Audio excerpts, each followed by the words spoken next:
le journal. Il est 19h, mesdames et messieurs, bonsoir. Bienvenue dans cette nouvelle édition du journal sur Mandiko TV. Voici le titre d'actualité de ce samedi 19 novembre.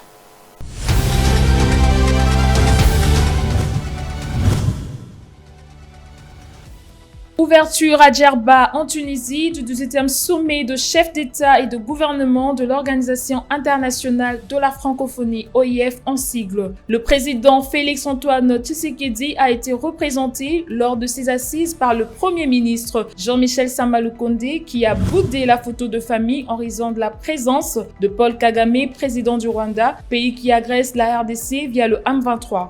Des milliers de Congolaises et Congolais ont marché ce samedi 19 novembre 2022 à Kinshasa pour manifester leur soutien au FARDC sur le front contre les ennemis de la patrie. Cette marche est partie du Palais du Peuple pour atterrir à la MONUSCO où un mémo a été déposé. Un homme s'est donné la mort par pendaison au quartier Molindi dans la commune de Selembao. Son corps a été retrouvé quelques jours après dans un état de décomposition. Disons au quartier Molinbao. Une fois de plus, bonsoir. Commençons par les assises du 18e sommet de l'Organisation internationale de la francophonie qui s'est ouvert comme prévu ce samedi 19 novembre 2022 à Djerba en Tunisie. Le Premier ministre congolais y représente le chef de l'État Félix-Antoine Tshisekedi qui n'a pas pu faire le déplacement en raison de la situation à l'est de la République. Ambiance de cette ouverture avec Guy Ilunga. Le 18e sommet de l'Organisation internationale de la francophonie OIF s'est ouvert comme prévu ce samedi 19 novembre 2022 sur l'île de Djerba en Tunisie. Une trentaine de dirigeants, dont le français Emmanuel Macron et le Canadien Justin Trudeau, sont de la partie. Aussi la présence de Paul Kagame, le président du Rwanda, mais pas de Félix Tshisekedi, président de la RDC, qui a été représenté par le Premier ministre Jean-Michel Samalukonde. Cependant, premier incident, Samalukonde n'a pas pris part volontairement à la photo de famille, refusant de s'afficher aux côtés du président rwandais, ce qui fait mousser la presse. Cette situation rappelle l'acte posé par les délégations occidentales qui avaient refusé de poser aux côtés des délégués russes en raison de la guerre en Ukraine. En participant à ces assises, la RDC compte dénoncer à travers différents échanges bilatéraux et multilatéraux l'agression dont elle fait l'objet de la part de son voisin le Rwanda via le M23. La ville de Kinshasa a vibré ce samedi 19 novembre 2022 à partir du Palais du Peuple, point de jonction et de départ de plusieurs centaines de Congolaises et Congolais au rythme d'une grande marche de soutien à nos soldats qui affrontent les ennemis de la patrie sous le rebelle du M23 et le parrain, le Rwanda. Cette marche qui avait pour point de chute le siège de la MONUSCO a été organisée par les collectifs des organismes de la société civile avec l'appel particulier de la société civile, de la nouvelle société civile congolaise. Muriel Moussa a recueilli les réactions des quelques marcheurs. Suivez.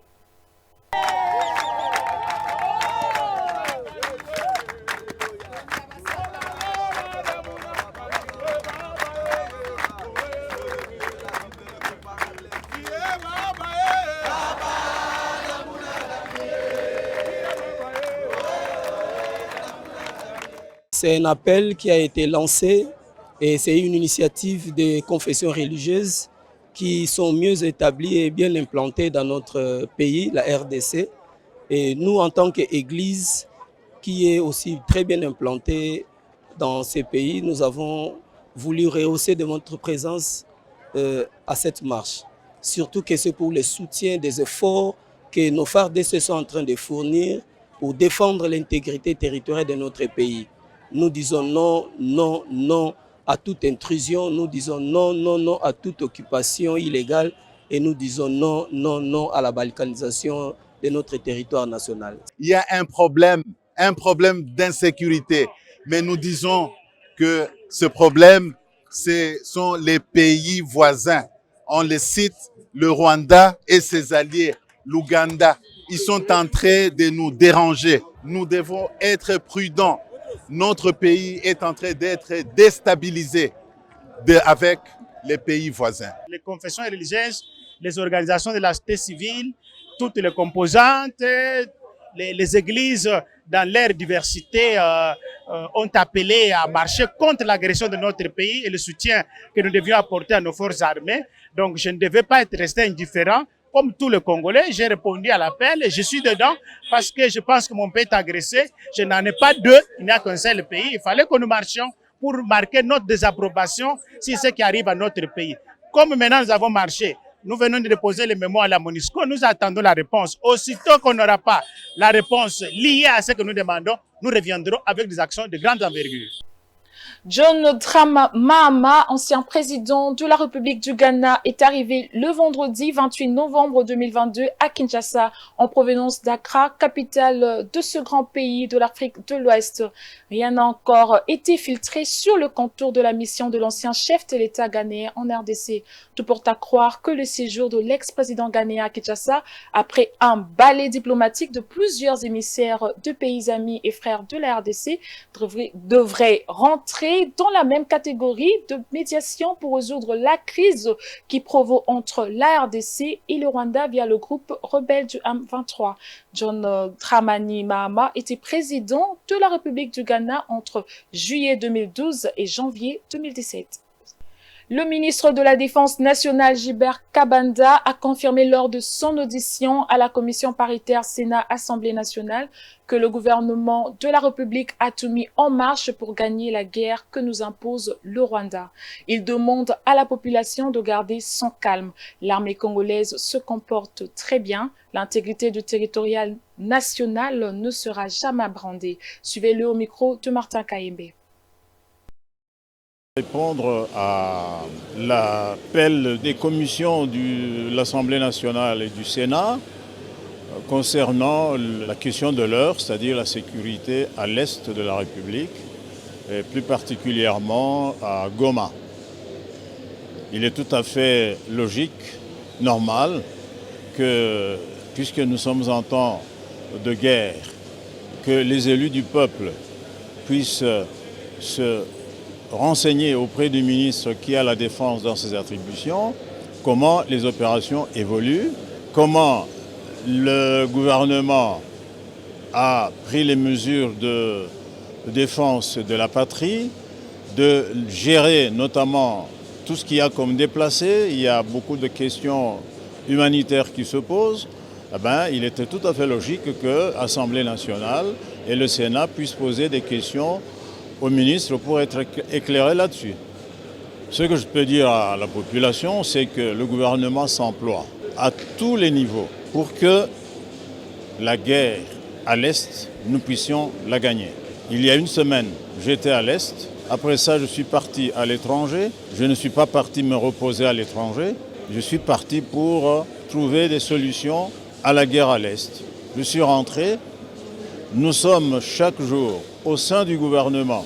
Chaque jour, nous examinons la situation à l'Est et la population peut être sûre que son gouvernement, son Parlement s'occupe de manière permanente de cette situation et la population peut compter sur ces instances-là parce que cette guerre, nous allons. Le ministre de la Communication et des Médias a lancé une campagne baptisée « Défendons notre patrie ». Bendele et Kouyaté. C'est là pour exhorter les communicateurs congolais à prendre conscience du danger qui menace l'intégrité du territorial et la souveraineté nationale de la République démocratique du Congo à travers leur travail de journalistes et les différents programmes de médias. Aperçu de cette campagne dans cet élément de la rédaction. Nous devons ensemble avoir conscience que nul autre que nous-mêmes ne viendra sauver notre nation et que cela exige de chacun de nous une mobilisation tous azimuts. Peuple congolais, il est temps de nous lever, de nous serrer les coudes et d'agir pour défendre notre patrie, notre intégrité territoriale et l'intangibilité de nos frontières. La République démocratique du Congo est victime d'une nouvelle agression rwandaise et des actes criminels et terroristes du M23. Ils ont juré de compromettre l'élan de notre progrès, nous diviser et perpétuer le pillage de nos ressources naturelles. Le sang a trop coulé, de vies sont fauchées, notre faune, patrimoine mondial, est détruite. La situation humanitaire est alarmante. Nous avons un devoir sacré de résistance patriotique et populaire. Pour cette cause nationale, mobilisons-nous. Au-delà de tout clivage, y compris politique, agissons contre l'ennemi de la paix, notre cible commune. Restons vigilants. Disons non à la stigmatisation et à tout acte de violence. Exprimons toute notre solidarité aux compatriotes victimes de cette agression. Mobilisons-nous, apportant un soutien total et indéfectible à nos vaillants FARDC et à nos institutions pour rétablir la paix et la sécurité. Ensemble, défendons la patrie et gagnons cette guerre insensée du M23, appuyée par l'armée rwandaise. Battez-la Ekolo, Bendele Koyate. Faisons un tour à l'est du pays. Le combat à l'arme lourde font rage à Kibomba, dernier verrou sécuritaire avant la ville de Goma, chef-lieu du Nord Kivu. Les forces armées de la République démocratique du Congo ont engagé 2 avions de chasse contre les rebelles du M23. Ils affirmaient mercredi avoir pris le contrôle de la ville, c'est que démontrent l'armée congolaise et les forces de l'ordre par le biais du commissaire supérieur de la police du Nord Kivu, Christian Kongolo Kabale. Suivez-le dans ce reportage. Je crois que vous êtes en train de suivre ce qui se passe. Nous sommes sur le champ de bataille comme tel, au front. Donc nos militaires sont là, vers Kibumba. Alors je rassure à la population de façon qu'elle soit calme. L'armée est en train, disons, de travailler comme il se doit.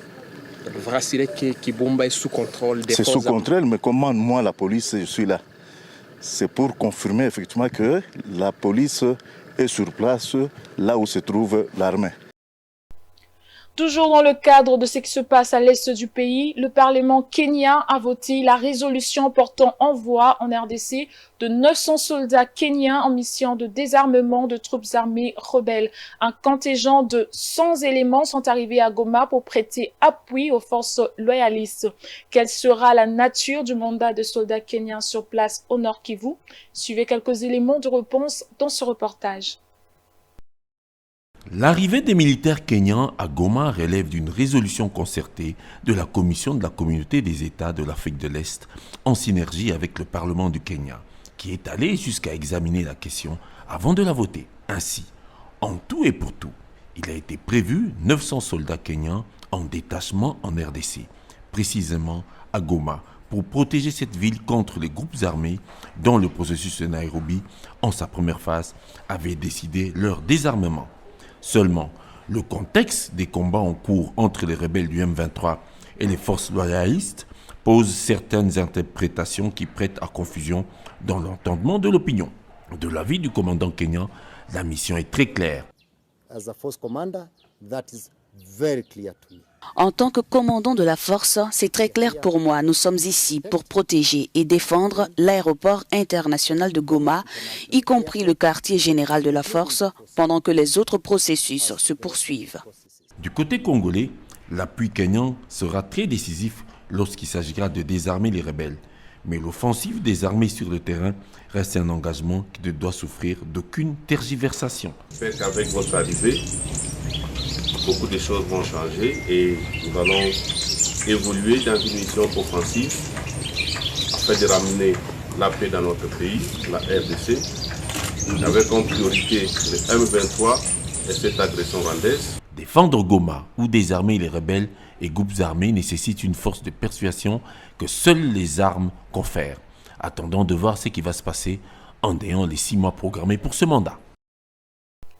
Un soutien de plus pour les forces armées de la République, une marche d'appui et de soutien à nos armées au front de l'Est contre le M23 a été organisée spontanément dans le Haut-Katanga, précisément dans le territoire de Sakania, où le leader incontesté de cette partie du pays, Serge Kondé, actuel ministre de Sport et des Loisirs, a démontré avec les compatriotes son engagement et sa dimension pour la patrie. Images et commentaires de Guy Ilunga.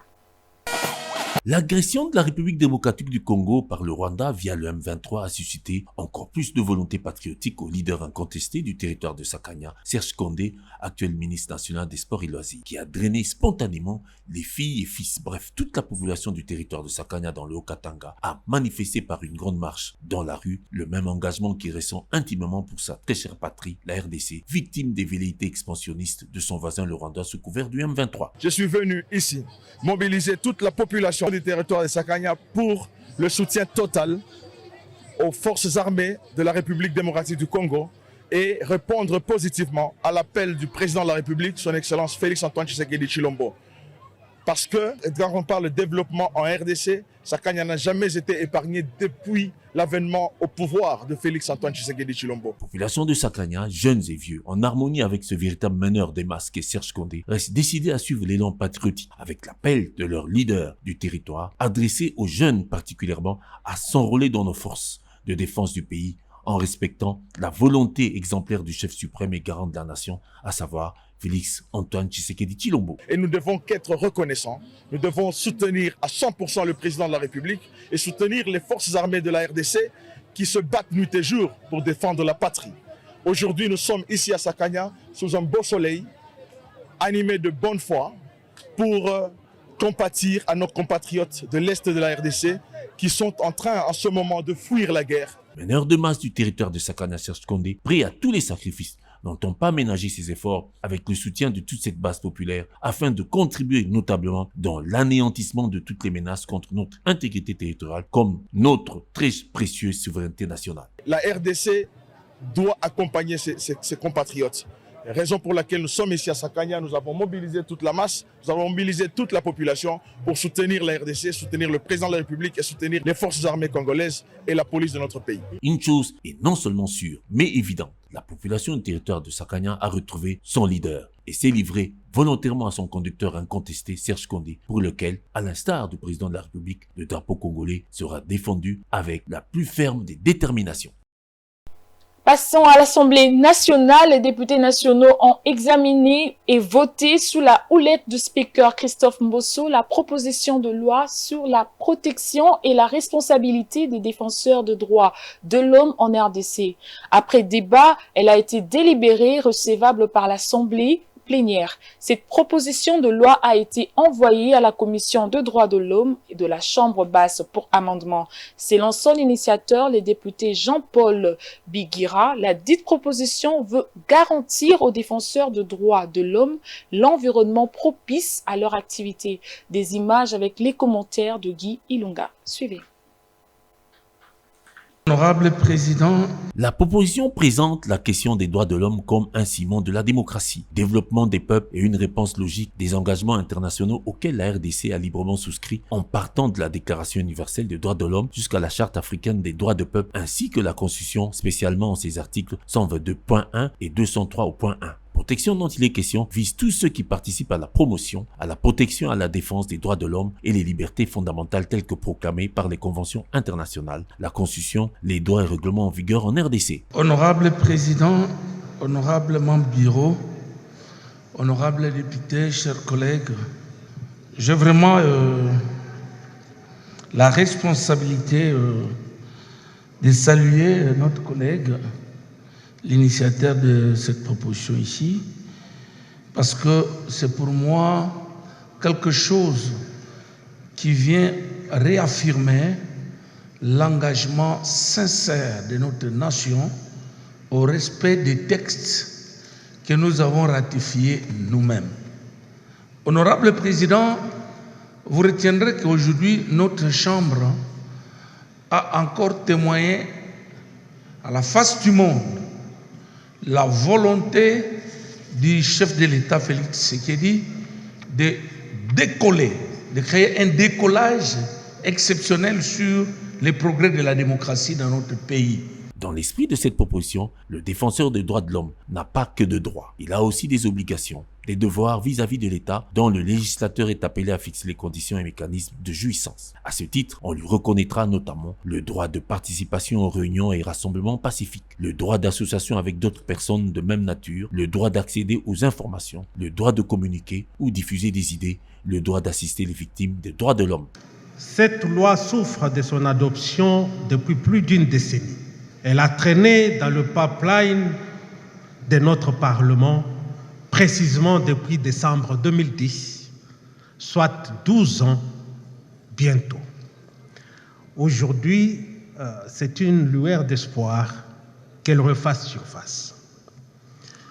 Honorable Président, honorables membres du Bureau, honorables députés, distingués collègues, je soutiens l'examen et l'adoption de la présente loi. Par ailleurs, proposition de loi du député national Jean-Paul Seguiobe Bigira est l'aboutissement d'une lutte qui a avorté pendant les 2 précédentes législatures, faute de temps, pour harmoniser les vues de la commission mixte paritaire qui a voté la loi en des termes non identiques.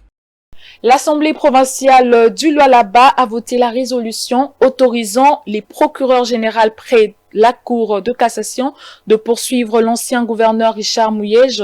Ce dernier est accusé d'avoir détourné le fonds destiné à appuyer le projet agricole pour la session 2019-2020.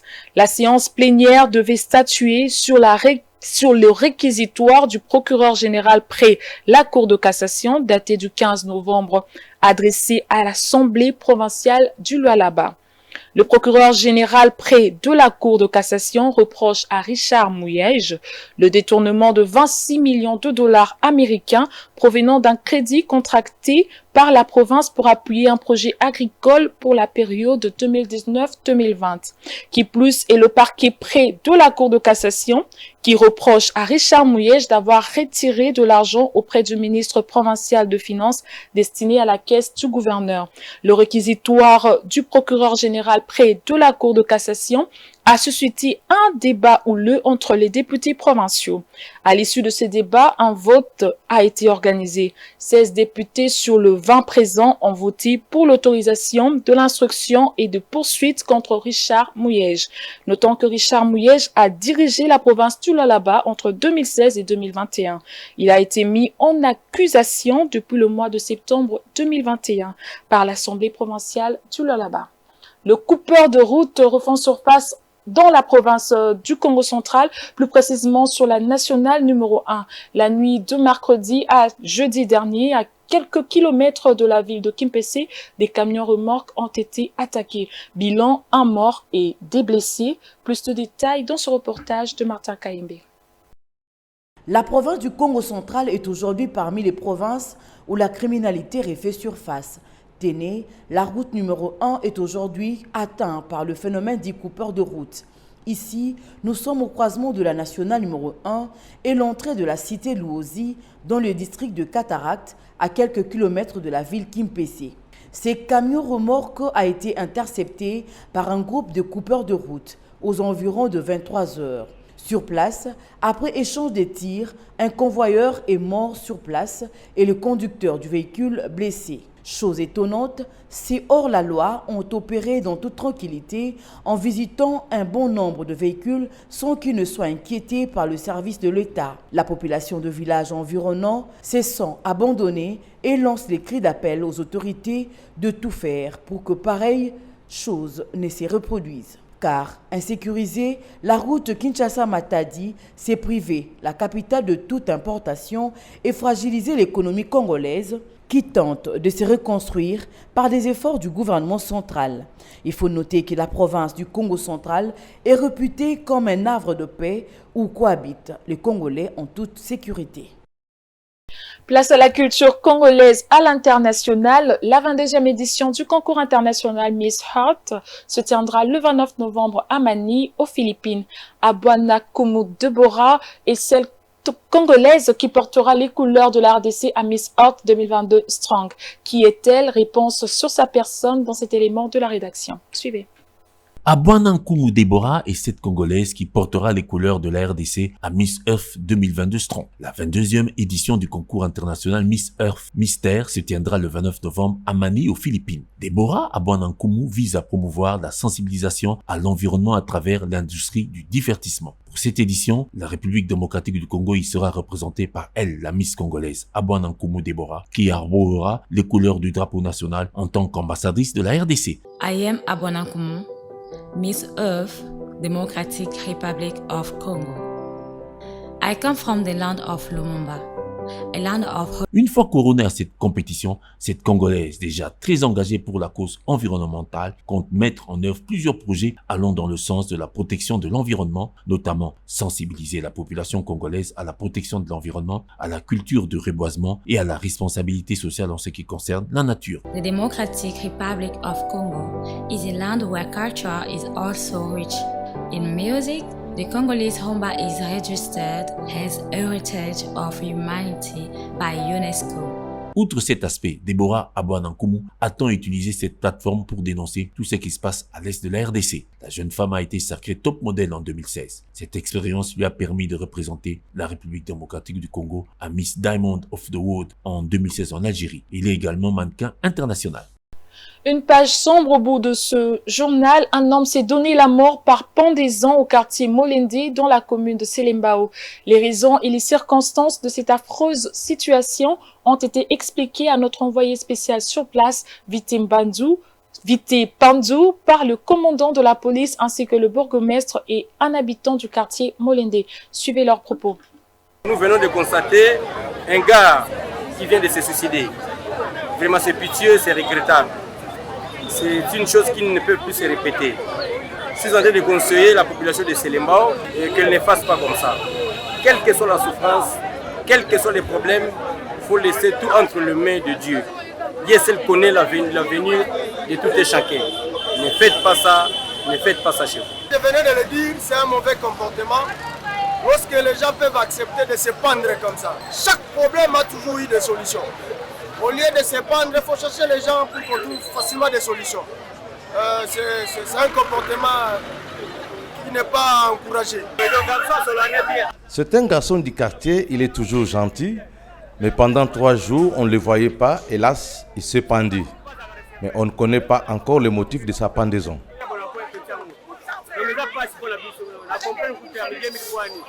Mesdames et messieurs, ce journal tient à sa fin. Voici le rappel de titres.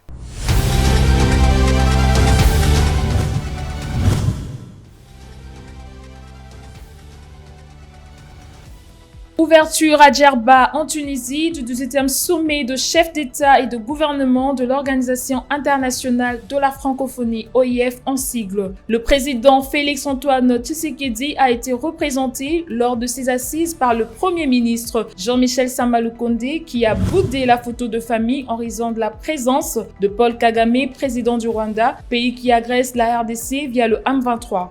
Des milliers de Congolaises et Congolais ont marché ce samedi 19 novembre 2022 à Kinshasa pour manifester leur soutien au FARDC sur le front contre les ennemis de la patrie. Cette marche est partie du Palais du Peuple pour atterrir à la MONUSCO où un mémo a été déposé. Un homme s'est donné la mort par pendaison au quartier Molende dans la commune de Selembao. Son corps a été retrouvé quelques jours après dans un état de décomposition. Merci de nous avoir suivis. Nous vous disons à la prochaine et bonsoir chez vous.